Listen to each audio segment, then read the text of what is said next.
Good morning and welcome. My name is Tanya, and I'm here today to discuss with you my personal vision that I think will benefit both me and my current employer. I will also walk you through 2 strategies I plan to use to achieve this vision. But first, I'd like to take a moment to discuss with you what vision is, why it matters, and how we go about achieving a vision.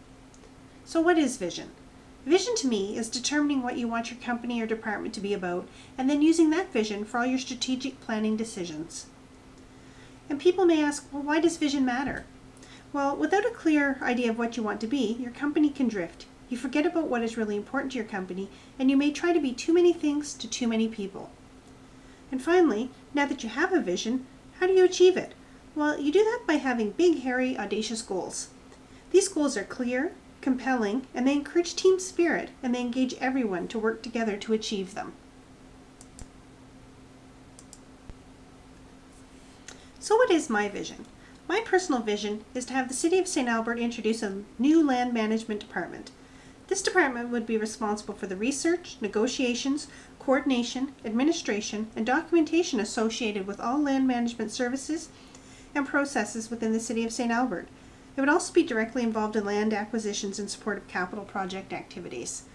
And I would like to see this department fully operational within 2 to 3 years. Well now, you may be thinking, wow Tanya, that is pretty audacious to think you can convince a municipality that they need to create a new department and that you should be the one to run it. Well, currently there are 6 different departments involved in land management processes at the City of St. Albert. These consist of Build St. Albert, Economic Development, Engineering, Legal, Planning, and Purchasing. And sometimes this results in duplicate efforts, missteps, and missed opportunities. So how would a single department help? Well, it would reduce redundancy. If there was one central department where departments could come for land management expertise, it would save time, eliminate multiple departments asking the same people for information, and it would be more efficient and easier to track processes. It would also ensure one very important item, and that is it would ensure all city land interests are documented and executed correctly. So now that I've had this great idea, what strategies can I employ to ensure my vision is adopted? First, I will draft a discussion paper to present to the city's senior leadership team, and I will also join the International Right-of-Way Association to receive my professional designation through this organization. Well, by now I suspect you are thinking that those don't seem like very effective tools to achieve my vision, but let's discuss them further, and I think my thought process may become clearer. The City of St. Albert is always looking for continuous improvement initiatives, so I will present my idea as such. I will also detail to the leadership team how processes and procedures could be streamlined by having one central location. I think this is a compatible fit for the organization too, as it doesn't introduce new requirements, it simply changes how we would complete those processes. I also have the advantage of being a credible messenger. Currently, I am the person who undertakes the majority of these processes, and I am known to be both knowledgeable and resourceful. And this idea could be trialed for a 1-year period. But due to increased responsibility level, it would be my expectation that my current position would be reclassified to the next level. The benefit to joining the International Right-of-Way Association may be less obvious to you. If you are familiar with land agents, you will know that they are professionals who negotiate for or acquire interest in land, and in Alberta, you must be licensed.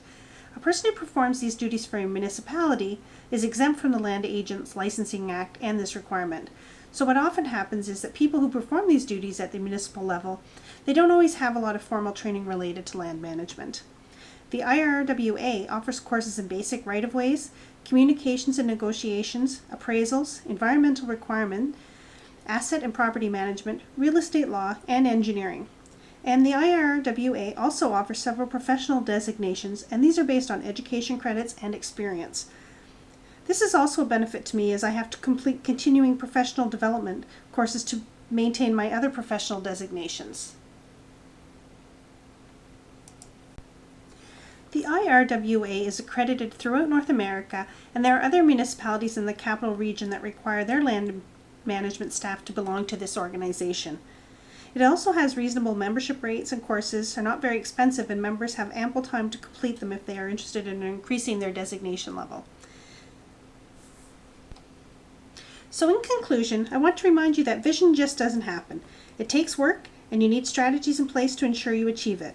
And finally, I know it can be difficult, but don't be afraid to share your ideas and ask for what you want. You might just be surprised by the results. I'd also like to thank you for taking the time today to listen to my presentation. Have a great day.